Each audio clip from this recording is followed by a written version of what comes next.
Palabra, sinabi ng dakilang Panginoon. Ama, patawarin mo sila sapagkat hindi nila nalalaman ang kanilang ginagawa.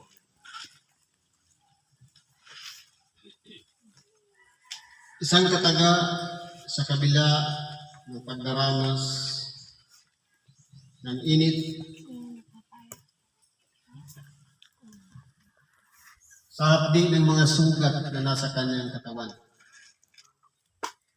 Lahat ng yan ay naranasan ng ating dakilang Panginoon.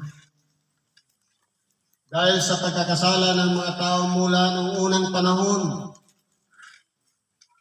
mula ng mga unang tao sa pamamagitan ni Adan nagkasala dahil sa pagkain ipinangili ng Diyos sa kanila.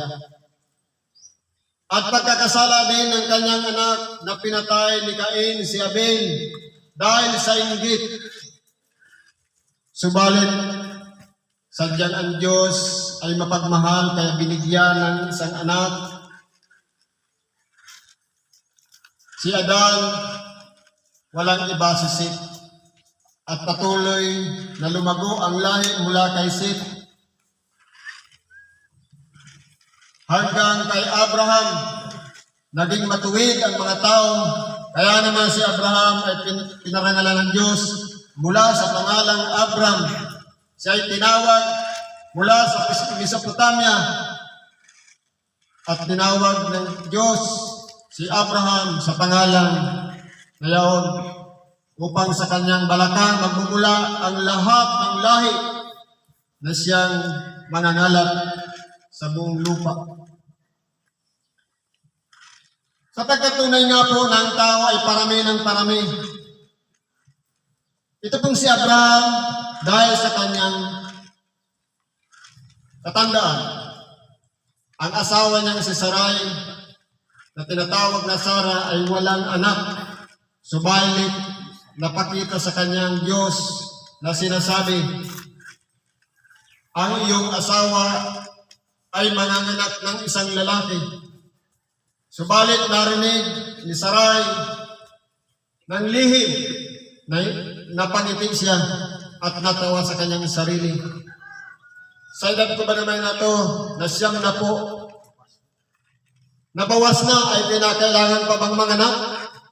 Subalit ang Diyos, walang imposible, lahat ay may pangyayari. At nangyari nga, naglihi si Sarai o Sara at nanganak ng isang lalaki, si Isaac, na tanging nag-iisang anak ni Abraham, na kanyang inalagaan at minamahal ng lubusan. Subalit dahil sa pagsubok ng Diyos sa kanya na ihain ang kanyang anak, hindi nag-atubili si Abraham. Kumuha siya ng kahoy, dala-dala sa kanyang balikat, at ganun din ang kanyang anak, isinama niya, at gumawa ng isang pagsusunugan ng hain, at ipinatong niya si Isaac nung sa ibabaw, at nung sisindihan niya na, pinigilan siya ng Diyos, huwag mong gawin niya. At paglingon niya, nakita niya ang isang hayop na nakabitin, at pinalitan yaon ni Abraham ng hayop, at kinuha niya sa pagkakatali si Isaac, at yun ang kanyang inalay. Kaya naman pinadakilan ng Diyos si Abraham, at mula sa lahi ni Abraham ng anak, si Isaac ng dalawang lalaki, si Esau at si Jacob.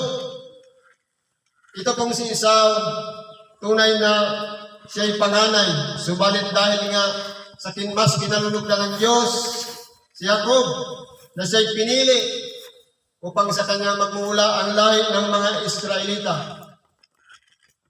Kung kaya po, sa pamamagitan ng pagbabasbas ni Isaac, bagamat dinaya lamang ng kanyang ina, ng ina ni o ng asawa ni Isaac, dinaya lamang siya na sinasabi, suguin mo ang aking panganay na anak at ipaghanda ako ng magkakain. at narinig ng asawa, at ganoon din ginising niya si Jacob habang mulatas ang kanyang kapatid na si Esau, at ipinagluto ng hayop na nasa kanyang likuran at pinakain si Isaac, at natanggap ang basbas ni Jacob. Kaya naman siya namang pagdating ni Esau na may daladalang hayop dahil sa pangangaso at inalayan din ng pagkain, subalit sinabi, ang basbas ko'y naipagkaloob ko na kay Jacob. Ikaw ay maglilingkod sa iyong bunsong kapatid. At mula po kay Jacob dumami ang mga tao dahil siya po ay pinagkalooban, nagkaroon ng apat na naging ina ng kanyang mga anak. Naglingkod siya doon kay Laban na siyang magiging manugang niya o magiging kanyang binan, na naglingkod ng 7 taon upang mapangasawa ang kanyang napupusuan na si Raquel. Subalit dahil mo sa sakripisyong yaon, sa halip na si Raquel ang binigay sa kanya si Leah. At pagkatapos noon, dahil si Leah ay nagkaroon ng 6 na anak, at mas inibig ni Jacob na ibigin si Raquel sapagkat siya ay kanyang minamahal. Kaya ibinigay ni Raquel ang kanyang alila at nagkaanak din, na kung susumahin, 6 na anak mula kay Leah, 2 kay Raquel, 2 kay Silpa, at 2 kay Bilha. Napatuloy na dumami muli ang tao at nagsugo ang Diyos ng mga propeta upang sa ganon ang mga tao ay mayroong tagapagpaalala, bilang ang mga propeta ay tinatawag na mga tagakita, sapagkat sa kanila nagmumula ang tinatawag na salita ng Diyos. At magmula ng hanguin ng Diyos ang mga Israelita mula sa Ehipto, ang mga tao nga ay tunay nananalangin sa Diyos na humihiling ng kalayaan dahil sa pananakop sa kanila, dahil sa kanilang mga kalagayan na sa paghihirap. At sa pagkakataong iyon, sinugo niya si Moises na 40 taon na natuto ng lahat ng mga karunungan ng Ehipsyo. At pagkatapos noon, sa pamamagitan ng karunungan niya, binaliwala yun ni Moises at sa panawagan ng kanyang Diyos, sa pamamaraan lamang ng pagtatay niya ng isang Ehipsyo dahil sa pagtatanggol niya ng kanyang kalahi ng Israelita, kung kaya siya ay lumayas at napupunta sa ilang. At doon nasumpungan niya ang Panginoon sa pamamagitan ng isang punong kahoy na nagliliyab na nagpakilala sa kanya na sinasabi, ako ang Diyos ni Abraham, ang Diyos ni Isaac at ang Diyos ni Jacob. Sa pamamagitan po noon na nitnuhod si Moises, sinabi sa kanya ng Diyos, alisin mo ang iyong pangyakpak sapagkat ang dakong kinatatayuan mo ay banal. At pagkatapos noon, sinugo siya ng Panginoon na bumalik muli sa Ehipto. Subalit dahil sa kanyang dahil siya ang ugali niya ay mahiyain, hindi po siya nagdalawang isip, pagkus nagpatuloy siya na sinunod ang kalooban ng Diyos at bumalik siya sa Ehipto at nakipagkita sa kanyang kapatid na si Aaron, na siyang tumulong sa kanya bilang kanyang tagapagsalita. Maraming mga pagkakataon ang dumating sa pamamagitan ni Moises na iba't ibang mga pagsubok sa mga taga-Ehipto. Sa pamamagitan ng tungkod ni Aaron, ito ay naging ahas, at sa pamamagitan din noon, ang tubig ay nagiging dugo. Nagpalabas ang Diyos ng mga palaka para sa mga taga-Ehipto, subalit nagmatigas ang puso ni Paraon. Ganon din ang nangyari. Yung salot na puto at langaw, yung peste sa mga baka, kabayo, mga asno, alat ng mga hayop na nasa Ehipto, mga salot na bukol, pinarating lahat sa mga taga-Ehipto. yung ulan ng graniso, at ganun din yung salot ng balang.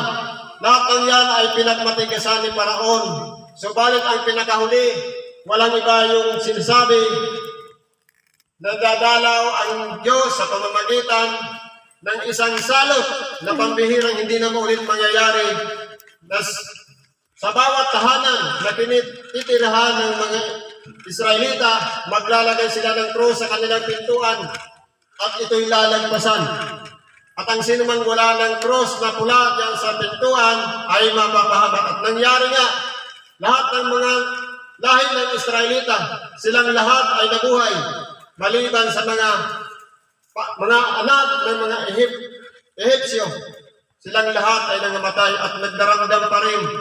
O bagamat nagdamdam si Paraon, subalit nagmatigas pa rin ang kanyang puso at pinigilan niya ang mga Israelita na lumabas sa kanyang bayan. Kaya nangyayari, sa kahuli-hulihan, pinayagan din sila at nakalabas sila hanggang sa makarating sila sa gitna ng dagat. At sila'y pinatawid ng Diyos sa pamamagitan ng kanyang makapangyarihang kamay, nahati ang dagat at nakatawid sila at naparoon sila sa lupang ipinangako ng Diyos mula pa kay Moises at mula pa kay Abraham na sinasabi, ang lupang iyan ng Kanaan ay mapapasa iyo sa pamamagitan ng iyong mga lahi at nagkaroon nga ng katuparan. At pagkatapos po noon sa pamamagitan, dahil nga si Moises ay nag-ako nang hindi naman nararapat sa kanyang dapat niyang panangnan. Dahil doon, hindi niya na ipagpatuloy na ang lahi ng mga Israelita, bagamat sa pamamagitan ng kanyang mga kamay, siya ang ginamit ng Diyos upang hanguin ang mga Israelita. Subalit dahil lamang sa kanyang pagkakamali, hindi na natupad sa pamamagitan niya ang tagubilin ng Diyos na madala siya sa Kanaan. Kaya kumuha siya ng kahalili niya, walang iba si Josue. At nung napasok na nila sa pamamagitan ng pagkukubkob, napasok nila dahil kay Rahab na isang patutot na kumukkob sa 2 tiktik at na sakop nila ang lupay ng Kanaan. Dahil sa paglilibot ng mga trumpeta, sa makapitong ulit ay bumagsak ang lungsod at doon na sila naniraan. At nagmula po noon, dumami ang mga Israelita. Subalit dahil nga sa kanilang kasamaan at pasukan Diyos ng mga propeta, sinugod niya si Samuel na sa pamamagitan ng kapanahonan ni Samuel, humiling ang mga Israelita ng mamumuno sa kanila at itinalaga nga si Saul upang mamuno sa kanila. Subalit si Saul ay nagkasala pa rin sa paningin ng Diyos. Kaya nagtalaga ang Diyos ng bilang paghahanda kahit bata pa noon. Si David ay tinawag na upang maging hari sa pamamagitan ng kanyang kakisigan, ng kanyang kalakasan, na bagamat siya'y bata ay nakipaglaban siya kay Goliath na walang iba nilalapastangan o nilalait ang bayan ng Diyos, ang mga Israelita. At pagkatapos po noon, marami pang nagsipagmutangan ng mga propeta. Subalit pasama ng pasama ang mga panahon. Kung kaya nga, umaalala natin, mula kay Adan hanggang kay Abraham, nagkaroon ng mahigit 20 salit-saling lahi. At mula kay Abraham ay mayroong 14 na salit-saling lahi. At mula kay David, dahil sa kasamaan ng mga tao, sila ay sinakop ng Babylonia. Kung kaya nga po sila ay nasa kahirapan dahil lamang sa mga lahi na nagmula sa lahi ni Abraham na sumama ang kanilang kalagayan. At marami pang mga propeta ang sinugo. At pagdating ng panahon, ang huli ng sinugo, ang propeta na maghahanda ng daranan ng kanyang bugtong na anak, walang iba. Si Juan Bautista na siyang mag-aayos ng lahat ng lalakaran ng ating dakilang Panginoon na sinasabi, papatagin ang mga bako-bako. Ang mga liko-liko ay tutuwirin. Lahat ng yan, dinamit si Juan Bautista upang ang ating dakilang Panginoon sa kanyang pangangaral ng kaharian ng Diyos ay naituwid na ang mga tao. Sapagkat ang mga Israelita noon ay nadaya sa pamamagitan ng salit-saling sabi na bagamat sila'y mahigpit na sumusunod sa mga kautusan ni Moises, subalit lingid pa rin sa kanilang kalaman na hindi sinasabi sa mga Israelita na ang lahat ng ipinapasunod sa kanila ay sali lamang ng mga matatanda na hindi nagmula sa kautusan ni Moises na isinulat ng propeta Moises. Kaya po ang tao noon, tunay na hindi nila nakilala ang ating dakilang Panginoon. Di kahit niya si propeta Juan Bautista, hindi siya nakilala. Kaya nga siya ang ipinagpauna ng Diyos na sa pamamagitan niya, siya ay magiging tagalinis nang sa ganun pagpasok ng Mesiyas, pagpasok ng ating dakilang Panginoon na kahanda na. Subalit tanging ang tao ay napakasama sa halip na sa pamamagitan ng kapangyarihan ng Espiritu Santo, sinugo ang Diyos mula sa kaitaasan na bumaba dito sa ibabaw ng lupa at sa pamamagitan ng isang babae. Kay Birhen Maria ipinaglihi ang isang sanggol, lalang ng Espiritu Santo.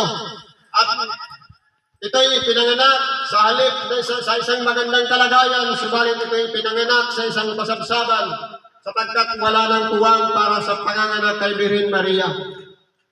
Kaya po nagkataon ng mga panahon na yun, lumaki ang ating dakilang Panginoon, at nung siya'y bata pa, napagkilala sa kanya ang kanyang karunungan, na siya ay nakikipagsalitaan sa mga matatanda ng bayan at ganoon din sa mga marurunong ng bayan.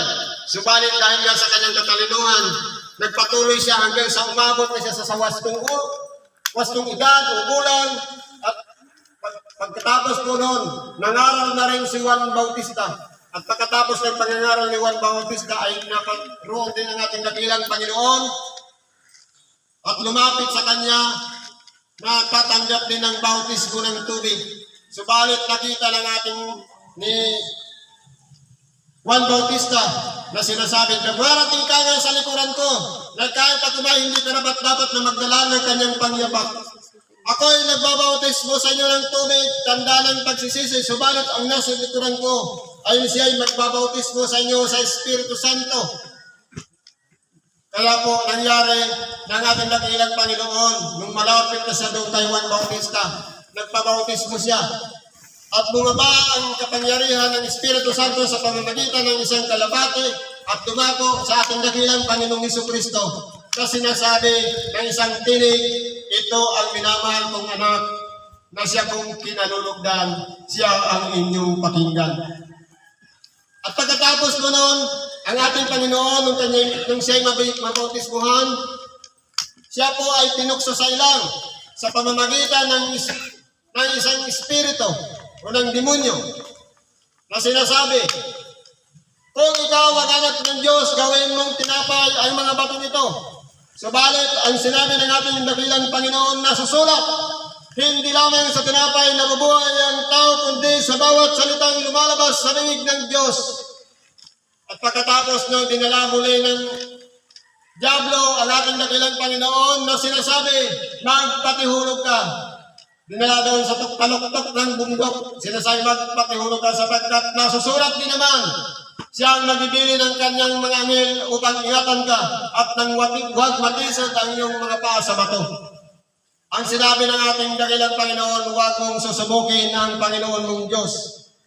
At pagkatapos noon, dinala siya sa ibabaw ng isang paluktok ng templo na sinasabi, "Kung ikaw ay anak ng Diyos, ang lahat ng yan ibinigay na sa akin. Lumuhod ka sa akin at yan lahat ay ibibigay ko sa iyo." Subalit, ang sinagot ng ating dakilang Panginoon, "Huwag mong tutoksohin ang Panginoon mong Diyos, sa kanya ka maglilingkod at sasamba." At nilayasan na siya ng Diablo at ang ating dakilang Panginoon ay nag-umpisa ng mangaral ng Ebanghelyo. Marami po siyang pinagaling. Lahat ay tumanggap ng mga kanyang pangangaral. Ang iba ay nagsipagsisi. Ang iba ay nagsipagbalik loob sa Diyos. Subalit dahil po sa katigasan din ng mga matatanda ng iglesia at ganun din yung mga tagapagtanggol ng kautusan at ganun din yung mga inatasan na tagapagpatupad ng kautusan, mga eskribas at pariseyo, silang lahat ay humahadlang upang sa ganon ang kaharian ng Diyos ay manahin ng mga tao. Kaya sila po ang nakakapigil sa mga tao upang ang mga tao ay hindi makalapit sa Diyos. Subalit ang ating dakilang Panginoon hindi po natakot, nagpatuloy siya ng mga pangangaral. Marami ang nagsisi at nagsipagbalik loob sa Diyos. Pinagaling niya ang may mga karamdaman, nakakita ang bulag, nakarinig ang bihi, nakalakad ang pilay. Lahat ng yan at sinabihan ng ating dakilang Panginoon, malapit na ang kaharian ng Diyos at nangyari nga sa kanyang pangangaral, dumating na ang panahon ng kanyang oras at pagkatapos nun siya ay pumasok na sa Jerusalem at kanyang dahil sa pagsalubong sa kanya ng mga tao sa pamamagitan ng paghanda, sumakay siya sa isang asno papasok doon sa Jerusalem. At pagdating niya doon sa Jerusalem, nakita niya sa templo na maraming namamalit ng mga salapi, ng mga hayop. Ang lahat ng iyon ay hindi kinalugdan ng Diyos sa pamamagitan ng mga bagay na yun na nakita ng ating dakilang Panginoon. Kaya gumawa ang ating dakilang Panginoon ng lubid na panghampas at pinaghahampas niya ang mga nandoon at nagsipangalat at ganun din ang mga nakalagay doon. Pinagtataob yun ng ating dakilang Panginoon dahil sa kanyang galit. Na sinasabi ng ating dakilang Panginoon, ang bahay ng aking Ama ay tatawaging bahay ng panalanginan, subalit ginawa ninyong pugad ng mga tulisan. Kung papansinin natin sa kalagayan nating tao, tayo po yun. Itong katawan na ito na Espiritu ng Diyos dapat ang nakaluklok dyan. Ano ang nakalagay dyan? Mga masasamang ugali na naririyan na hanggang sa ngayon patuloy pa rin nangyayari sa sanlibutan. Kung kaya po pagkatapos nito, ang mga eskribas at parisiyo mas lalong nagalit sa ating dakilang Panginoon at sila'y pinagsikapan nilang patayin. Subalit dahil hindi pa nga dumarating ang oras, tanging ang mga panahon ang makapagsasabi na hanggang dumating na ang panahon ng ating dakilang Panginoon, nakapaghanda na ng kanyang sarili. At ipinalangin na niya ang lahat ng tagasunod sa kanya. At ganun din, nung siya ay makatapos na manalangin sa halamanan ng Eden, ito naman si Judas Iscariote, nung sila'y naghapunan na una nang umalis at nakipagkita na sa mga matatanda ng bayan na nakipagsalitaan na sa paano ko ba ipagkakanulo ang guro at kumuha ng 30 pirasong pilak at ibinayad kay Judas Iscariote dahil lamang sa kanyang pagtataksil sa ating dakilang Panginoon at ito'y ipinagkanulo niya. At pagkatapos mo ng ipagkanulo niya ang ating dakilang Panginoon ay inarap kina Caiphas, Anas at pinagpasabasan hanggang sa makarating sa kamay ni Pilato. Subalit nung ito'y paglitisin ni Pilato, hindi niya nakitaan ito ng pagkakasala. Kaya ang ginawa ni Pilato, kumuha siya ng isang kamao, naghugas doon ng kanyang kamay. Sapagkat dahil sa kanyang asawa, sinabi sa kanya, huwag mong ilalagay sa iyong kamay ang dugo ng taong ito. Kaya ang ginawa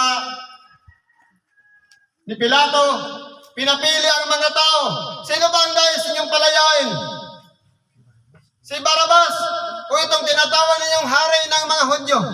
Dahil nga ang mga matatanda ng bayan ay nag-uudyok sa mga tao, sila'y nagsisigaw, ipago sa cross, palayain si Barabas. At ganun nga ang nangyari. At pagkatapos mo nun, pinalaya ni Pilato si Barabas, ang ating dakilang Panginoon ay itinali sa liging bato at ipinaghahampas sa kanya ng may mga kawit na bawat hampas sa kanya dumadampi sa kanyang likod at sa kapagilid sa kanya ay sumasama ang kanyang laman. Tanda yan ang pagkakasala natin at hindi pa nasiyahan. Pinaghampas siya, pinagtedyakan siya, pinalo siya, minura siya. Lahat ng yan ginawa sa ating dakilang Panginoon. Subalit ang ating dakilang Panginoon, dahil para lamang matupad ang naaayon sa lahat ng sinabi ng mga propeta patungkol sa Kanya, lahat ng yan ay tiniis niya. Ginampanan niya bilang isang manunubos alang-alang sa ating mga kaluluwa na tayo'y makarating sa harapan ng Diyos sapagkat ang tao ay masasama at hindi pa nakuntinto. Sinugo niya si Simon na taga Cirene na pinakuha ang cross, dinala doon sa harapan ng ating dakilang Panginoon at ipinapasan sa kanya na naglakad paakyat ng bundok ng Golgota na kahit na wala nang makita, na hindi na maanilag ang kanyang mukha dahil sa lahat ng tama, ng hampas, ng tadyak, ng sipa, na kung ano-anong dinanas ng ating dakilang Panginoon, lahat ng yan ay tiniis niya alang-alang sa ating lahat. Kaya po tayong mga tao, Bagamat ang ating dakilang Panginoon at naghirap sa pamamagitan ng cross na yaon, siya ay hinubaran at nilagyan ng koronang tinik, inilagay sa kanyang ulo. Yan ang hari ng mga Hudyo. At pagkatapos po noon, yung cross na kanyang paglalagyan, mayroon ang mga butas na paglalagyan ng pako. Ipinako nila ang kaliwa. Nung ipapako na yung kanan, hindi umabot, kaya tinalian na ng lubid at hinatak ng mga sundalo. Nang sa ganun, umabot ang kanyang kanang kamay doon sa kabila. At pagkatapos mo noon, nung maipako niya, ay siya'y itinayo. At nakita ng ating dakilang Panginoon ang kanyang tunika na pinagati-hatian ng kanyang mga kawal ng mga Romano. Ano ang sinabi ng ating dakilang Panginoon? Ama, patawarin mo sila sapagkat hindi nila nalalaman ang kanilang ginagawa. Huwag po nating sasabihin sa lahat ng ating mga pagkakasala. Sasabihin natin hindi natin nalalaman sapagkat tayo'y mga mulat na. Alam na natin ang masama at mabuti. Hindi na tayo kasama sinasabi ng ating dakilang Panginoon. Kaya mapalad yung mga tao ngayon lang nakarinig ng salita ng Diyos na ngayon lang nalaman na sakop ng katagang ito. Ama, patawarin mo sila sapagkat hindi nila nalalaman ang kanilang ginagawa.